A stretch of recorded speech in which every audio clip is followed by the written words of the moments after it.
సంపూర్ణ రామాయణం సులభ శైలిలో రాముడు లక్ష్మణునికి వాతాపి ఇల్వల వృత్తాంతం చెప్పడం. పూర్వం ఇల్వలుడు వాతాపి అనే ఇద్దరు రాక్షసులు ఉండేవారు. వారు అన్నదమ్ములు.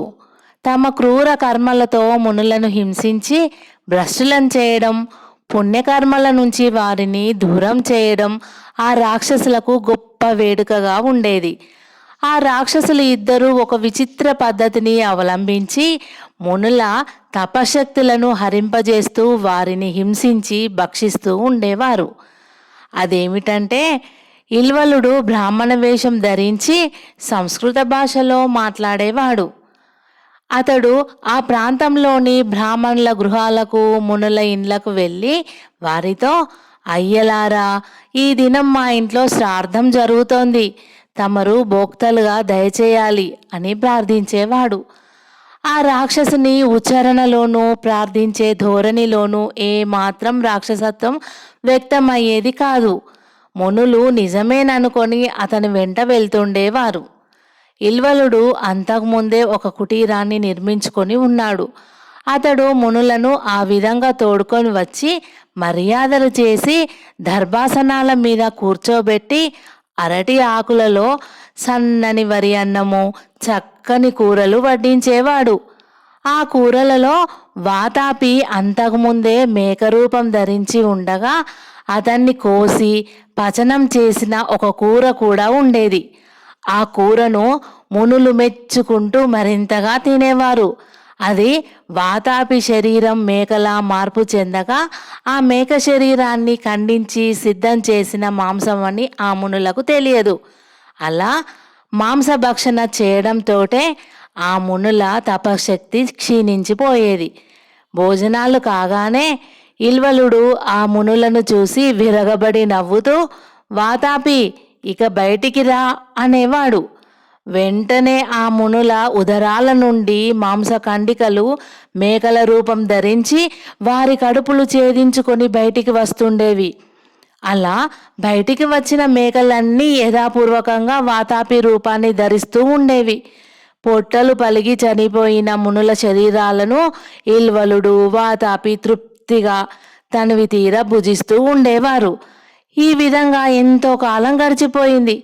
ఇల్వలుని ఇంటికి శ్రాద్ధ భోజనానికి వెళ్ళిన మునులు తిరిగి రావడం లేదన్న విషయం చాలా మందికి తెలిసిపోయింది.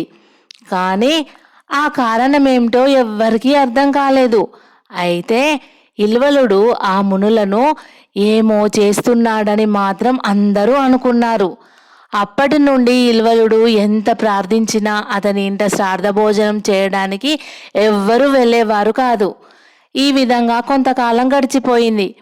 వాతాపికి, ఇల్వలునికి క్రమంగా నరమాంస భక్షణ మీద విపరీతంగా మోజు పెరిగింది.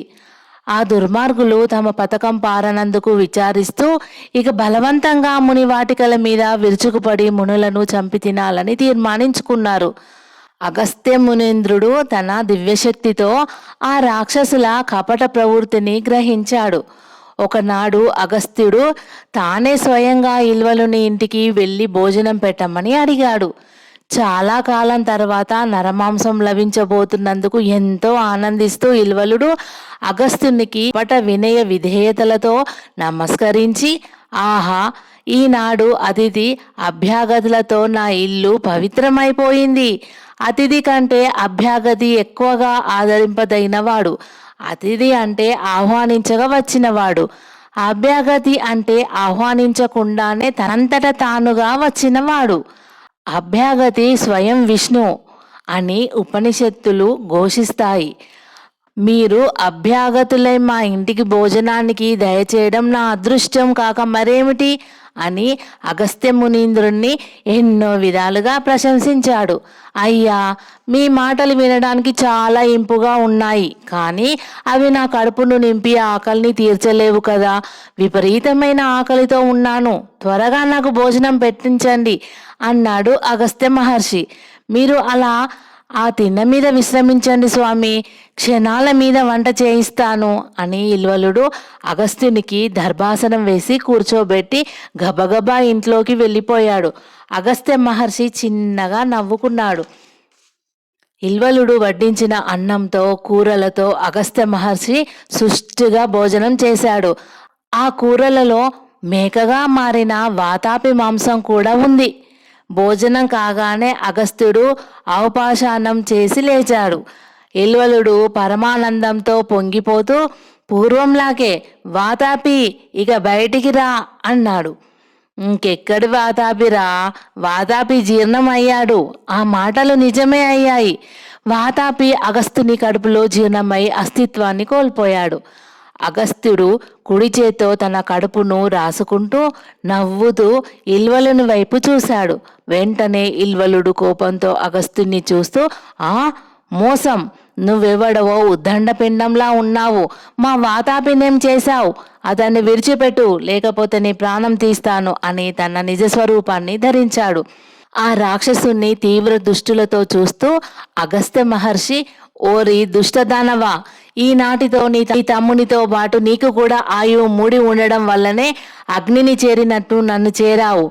నువ్వు కూడా నీ తమ్ముని దగ్గరికే పో అని తన కోపాన్ని అగ్నిగా మార్చి ఇల్వలుని మీదికి ప్రయోగించాడు.